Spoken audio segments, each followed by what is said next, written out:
Are you wondering if you should move into a condo or a house? We're going to discuss today from a San Jose perspective which is best.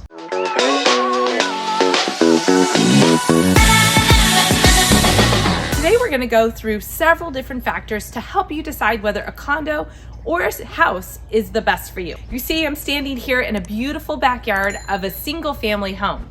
In San Jose, single family homes and the land are hard to come by and in high demand. So that already makes them more valuable. But there's several pros and cons you should consider. Things to think about are price appreciation, your average down payment, and maybe your lifestyle and what fits best for you. So let's go ahead and look at the computer, look at some data, and talk about renting and buying scenarios. And you know what? Stay to the end, because I'm going to give you my personal recommendation after living in this area and studying the market since 1995. The main difference with the condo and a house, of course, is this type of backyard. There is a huge difference also in whether the property has an HOA, as well as who's going to do the repairs and maintenance and fixes. Those are things you're going to want to consider for your lifestyle. So let's talk about those details. Okay, so let's talk a little bit about the pros and cons of each. A house, of course, has space, privacy, and a yard. But the cons are you have a cost to maintain it, the responsibility to fix things and maintain it, and it's kind of hard to get in as a first-time home buyer because of the price points here in San Jose. The pros of a condo, of course, that lower price point. It's a baby step from the apartment relating to maintenance. You don't have to worry about your roof or exterior because the HOA takes care of those items. And there's more options for starter sizes like a 2-bedroom. The cons of a condo is that the HOA is going to regulate what you can do. You have shared walls potentially, limited privacy, and outdoor space. So definitely something to consider. Now, if you're looking at renting first, one reason to rent, of course, would be that you don't have to worry about fixing anything. You have to worry about the responsiveness of the landlord or manager, which would be a factor for me. And another reason that is a pro to rent is you don't have to settle in one spot for a long time. If you're exploring neighborhoods or don't know how long you want to be in an area, renting is definitely for you. Because if you're going to make a purchase, I recommend you plan 7 to 10 years, 5 at an absolute minimum, to stay in that one spot to make the investment and the cost of selling worth it. Okay, so let's go into point number 2, price appreciation. The average condo price and house price, definitely something you want to check out. So I'm going to go here to my website. We're going to look at a section of San Jose called Blossom Valley, and you're going to see why in a little bit. But the median home price is $1.35 million there for a single family home. If I go ahead and change that over to a condo, you're going to see that it's about half that price at $717,000 for the median price. So there's definitely going to be a different starting price, but let's talk about price appreciation. I want to take you over here. You know I track data if you've watched my videos before.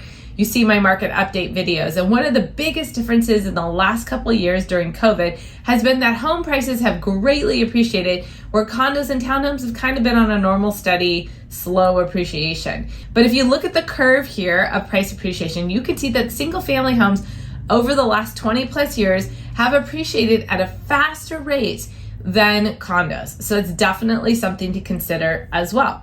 So the third reason or thing we're going to talk about is the average down payment for these types of properties. So looking here at a condo, if we use those Blossom Valley numbers and assume a $700,000 condo, you could get in with just 5% down payment, which is going to be $35,000. There are some first-time homebuyer options as long as you keep your price or your loan below $681,000 to do 3% down. So that's going to get you $21,000. Now you have to account for some loan costs that are going to be involved in there. So if you're looking at purchasing a condo, you should plan to have $30,000 to $45,000 of down payment available. Of course, it's best to do 20% down because you don't have to pay mortgage insurance and some other things that will affect your monthly payment. But if you can't get $140,000 down, this is definitely a way to get into owning in this area. Now, if you want to buy a house and assume Blossom Valley at $1.35 million and you have a 10% down payment, you would have to have $135,000 plus loan costs.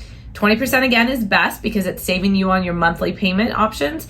It would be $270,000. So it is quite expensive to get into a house. So plan between $150,000 to $285,000 with the loan costs to get into a house purchase. Now, if you're looking at renting, of course, it's a lot cheaper because all you need is that first and last month's rent.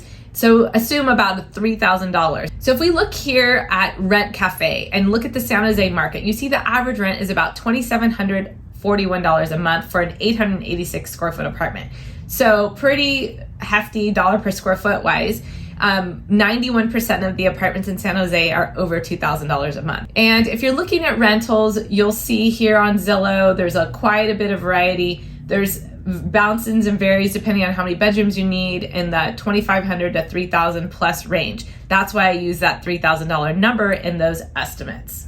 Okay, so the last thing to really consider is the best areas for each of these. If you're looking to buy a single family or a condo, I've actually done a video exactly on that. You want to watch the most affordable areas video. I'll link it above and in the description below. And also check out the best neighborhoods video, because those are both going to add a lot of value if you're looking to make a purchase. Both of those videos kind of overlap with Blossom Valley, which is why I use those Blossom Valley numbers to help you calculate if you were to buy a condo or a single family. Blossom Valley is a great area, and if you're also looking for a condo and want something a little bit newer, you definitely should check out Central San Jose. One area that I recommend is Cahill Park, which is near all the things downtown San Jose, near the new Google development. And, if you're renting, it's really going to be about proximity to where you want to be. There's so many different options for rentals, as you can see here on Zillow. So if you found value from this video, please comment, like, or subscribe for a future info about San Jose real estate. I'd love to hear your comments on what videos you would like to see next, or your thoughts on buying, whether it's a condo, single family, or if you're just wanting to rent and why you rent. That would be great information for me.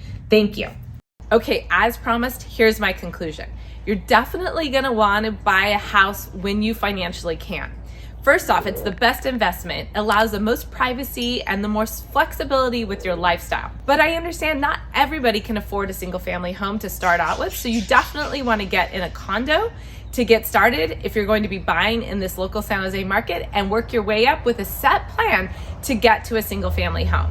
Thanks for joining me today. I wish you the best of luck in your home journey. Next, I recommend you download my San Jose home lender list if you're going to be looking at buying a home, or watch my video on 5 reasons not to move to San Jose to make sure you're making the right decision.